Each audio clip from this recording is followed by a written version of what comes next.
Bismillahirrahmanirrahim. Assalamualaikum warahmatullahi wabarakatuh. Waalaikumsalam warahmatullahi wabarakatuh. Baik, sebelumnya saya mengucapkan terima kasih banyak pada dosen pengampu mata kuliah teori dan praktik multibudaya itu Ibu Vina Dartina yang sudah memberikan kesempatan bagi kelompok kami untuk melakukan presentasi pada hari ini secara daring. Nah, izin memperkenalkan diri, nama saya Intan Fitri Nur Aini bersama teman-teman saya yaitu ada Helida Safitri Isnaini dan Jian Aulianingrum, di mana kami dari kelompok 3 akan mempresentasikan mengenai perkembangan perilaku, kognisi, dan juga budaya. Baik, untuk mempersingkat waktu, materi pertama akan disampaikan oleh Helida. Kepada Helida, saya persilahkan.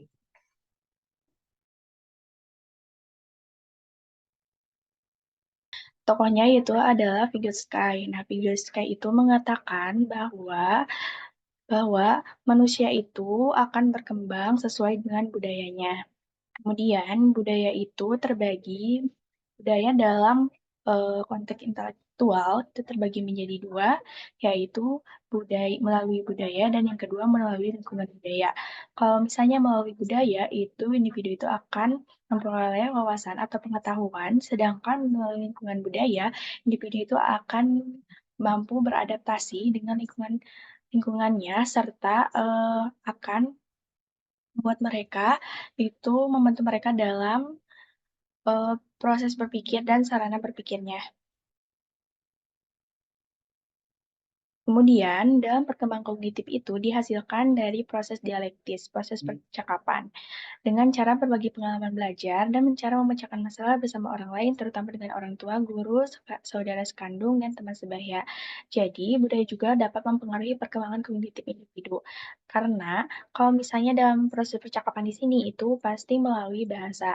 Nah, bahasa ini merupakan sarana primer yang digunakan untuk melakukan komunikasi dan bisa saja dengan bahasa juga kita itu dapat dapat mengetahui budaya orang lain. Nah, selanjutnya akan diperjelas yaitu ini adalah bahasa. Bahasa merupakan sarana primer interaksi antara orang dewasa dengan orang lain dengan tujuan untuk menyalurkan sebagian besar pengetahuan yang hidup dan budayanya.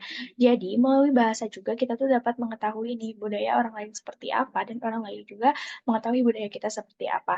Jadi, budaya dengan bahasa itu sangat-sangat amat saling mempengaruhi satu sama lain, di mana bahasa ini sebagai cara berkomunikasinya, sedangkan budaya itu hasilnya. Jadi dengan melakukan bahasa, bahasa dapat menemukan salah satu interaksi kita dengan orang lain, cara interaksi kita dengan orang lain, sarana interaksi kita dengan orang lain, dan dalam kita melakukan percakapan, pastinya yang akan akan menghasilkan suatu pengetahuan, baik itu pengetahuan yang bersifat global ataupun tidak, misalnya itu pengetahuan tentang budaya, budaya kita atau budaya orang lain, serta pengetahuan tentang hal yang lainnya, akademik yang seperti itu. Jadi dapat disimpulkan bahwa budaya dan bahasa itu sangat-sangat amat saling mempengaruhi satu sama lain. Karena bahasa itu akan menjadi komunikasinya dan budaya akan menjadi hasilnya. Terkadang kita kalau misal melakukan komunikasi dengan orang lain, eh, pasti melakukan bahasa. Nah, bahasa misalnya aku tuh eh, ngobrol, bahasanya pakai aku bahasa atau logat Sunda, terus ngobrol sama orang Bataknya, pasti kan eh, aku tuh tahu kalau misalnya oh dia tuh orang Batak dari segi bicaranya, nada bicaranya, dan dia tahu kalau misalnya aku orang Sunda karena dari segi bicaranya itu kayak aku tuh lembut kayak gitu.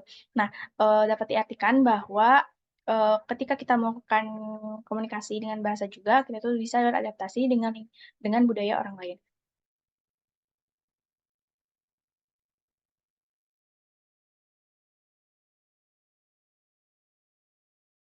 Baik, selanjutnya di sini saya akan menjelaskan mengenai kajian lintas budaya tentang ingatan. Nah, di mana yang pertama itu ingatan. atau memori yang merupakan suatu proses pengelolaan informasi dalam kognitif yang mencakup pengkodean, penyimpanan, juga pemanggilan kembali informasi yang sudah tersimpan.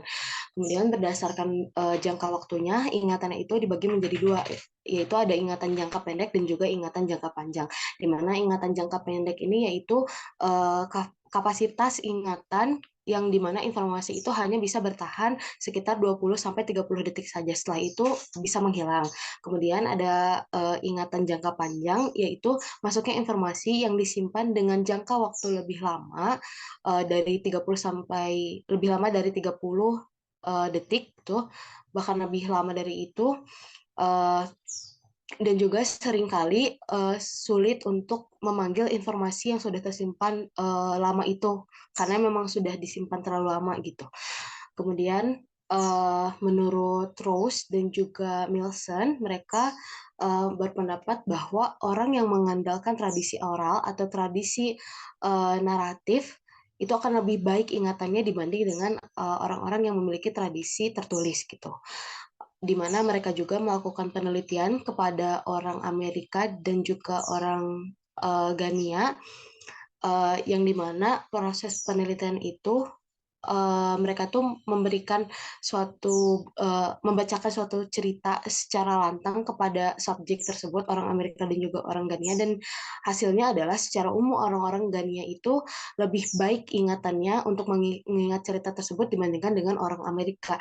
Nah, tapi menurut Cole itu berpendapat bahwa orang-orang Gania ini hanya bisa dan mudah mengingat terhadap cerita-cerita yang bersifatnya kayak kisah dongeng yang kayak gitu aja. Sedangkan kalau misalkan mengingat kata-kata yang lebih banyak lagi, maksudnya keluar dari konteks kisah dan juga dongeng, itu mereka sama sulitnya gitu. Sehingga kemudian itu Cole dan juga Scribner itu uh, melakukan penelitian lagi dan juga berpendapat bahwa individu itu dalam mengingat informasi yang tidak saling berhubungan, kenyataannya itu tidak begitu dipengaruhi oleh budaya.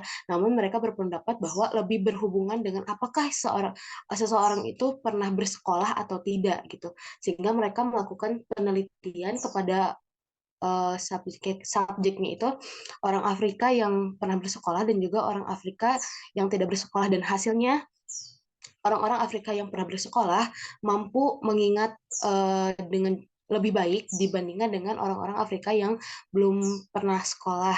Kenapa? Karena ketika kita di sekolah, kita selalu ditekankan untuk menghafal, entah itu menghafal huruf-huruf, angka, dan juga fakta-fakta dasar dari mata pelajaran yang sudah kita pahami gitu.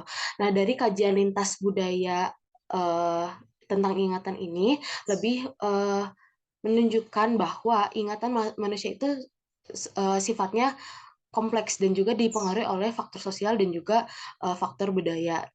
Meskipun fungsi dasar ingatan itu bersifat universal, di mana semua orang juga bisa mengingat gitu.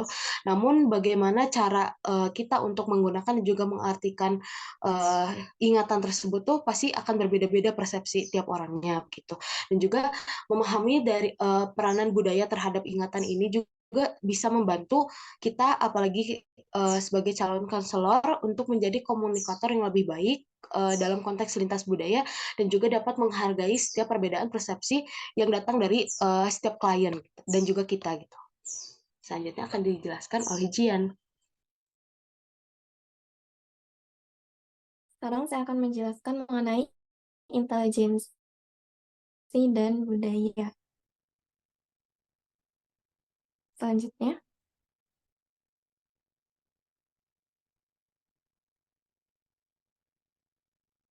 ke belakang lagi satu.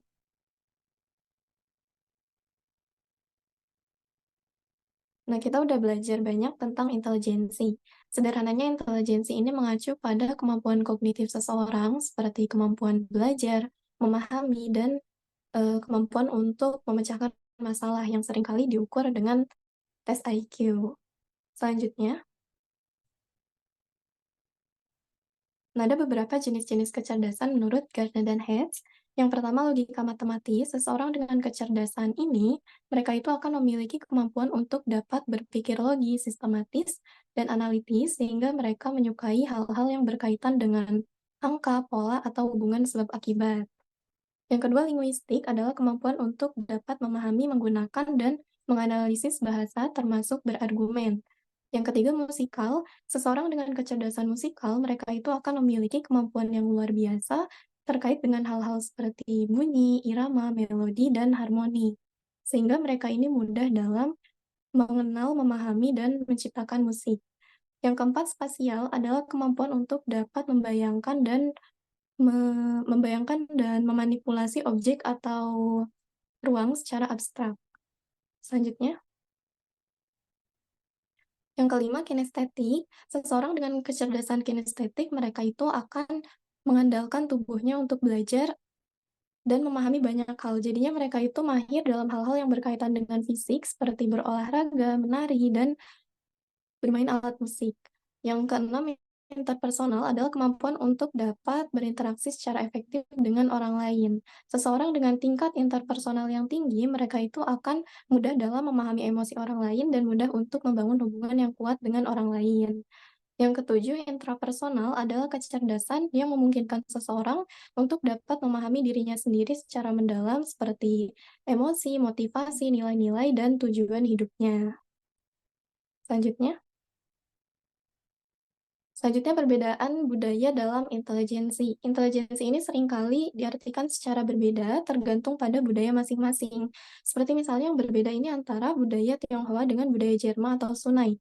Jerman atau Sunai ini salah satu budaya di Afrika. Nah, di budaya Tionghoa, intelijensi diartikan sebagai otak cerdas, berbakat, kemampuan meniru, kerja keras, dan tanggung jawab sosial. Sedangkan di budaya Jerman atau Sunai, intelijensi diartikan sebagai kecerdasan, pengetahuan, dan keterampilan sosial. Nah, perbedaannya, kalau di budaya Tionghoa itu, intelijensi lebih ditekankan pada kemampuan akademik dan tata krama. Sedangkan kalau di budaya Jerman atau Sunai di Afrika sana, intelijensi ini lebih ditekankan pada kemampuan praktis yang berkaitan dengan alam gitu. Selanjutnya, nah, budaya, konteks, dan pendidikan berperan dalam kemampuan memecahkan masalah dan berpikir logis. Konteks yang dimaksud di sini adalah situasi atau tempat terjadinya masalah tersebut. Misalnya nih buat contoh, aku ini dari sisi budaya udah paham budaya Sunda kayak gimana. Terus dari sisi konteks, aku udah tinggal di Bandung sejak aku lahir. Nah, terus dari sisi pendidikan, aku punya akses ke pendidikan atau bisa dibilang aku ini misalnya cukup berpendidikan. Nah, berarti sudah sepatutnya aku ini bisa menyelesaikan permasalahan hidup aku, karena analoginya aku ini udah paham situasi kehidupan aku kayak gimana, dan aku juga punya akses ke pendidikan. Yang artinya aku udah belajar banyak hal secara akademik, dan aku juga udah belajar banyak hal tentang kehidupan. Jadi harusnya aku bisa menghadapi permasalahan aku. Nah, kemudian tingkat keakraban dengan masalah dan pendidikan penting untuk kemampuan memecahkan masalah.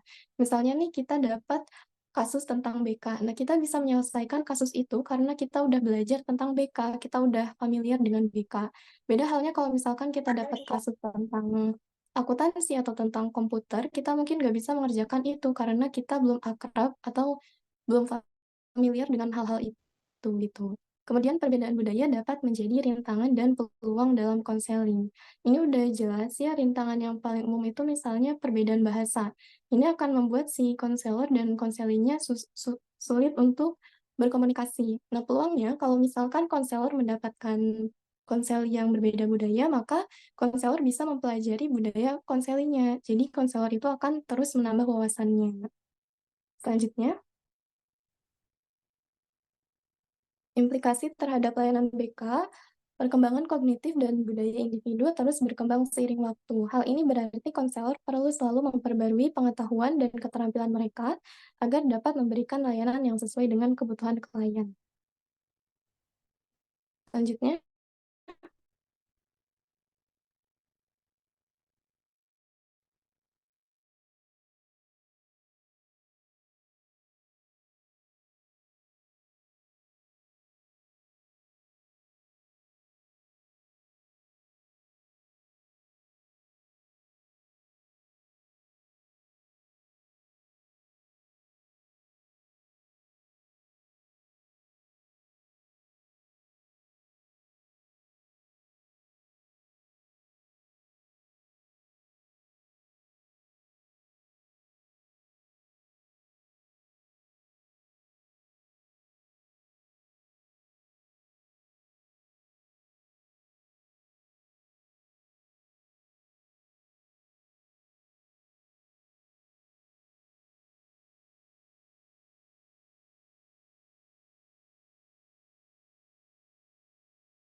Nah, relevansinya antara video yang tadi dengan topik kita bisa lihat bahwa dari sisi kognitif, Korea Utara itu ingin menjaga ideologinya dengan membatasi akses informasi dari luar. Dan sedangkan dari sisi budaya, Korea Utara punya budaya yang menekankan loyalitas mutlak terhadap pemimpinnya. Jadi, seperti yang kita tahu bahwa di sana itu masyarakatnya harus sangat setia dan harus selalu memuja pemimpinnya. Nah, jadi antara sisi kognitif dengan budaya atau dari sisi ideologi dengan loyalitas di sana itu sudah tidak bisa dipisahkan lagi gitu. Sangat erat kaitannya. Mungkin cukup sekian.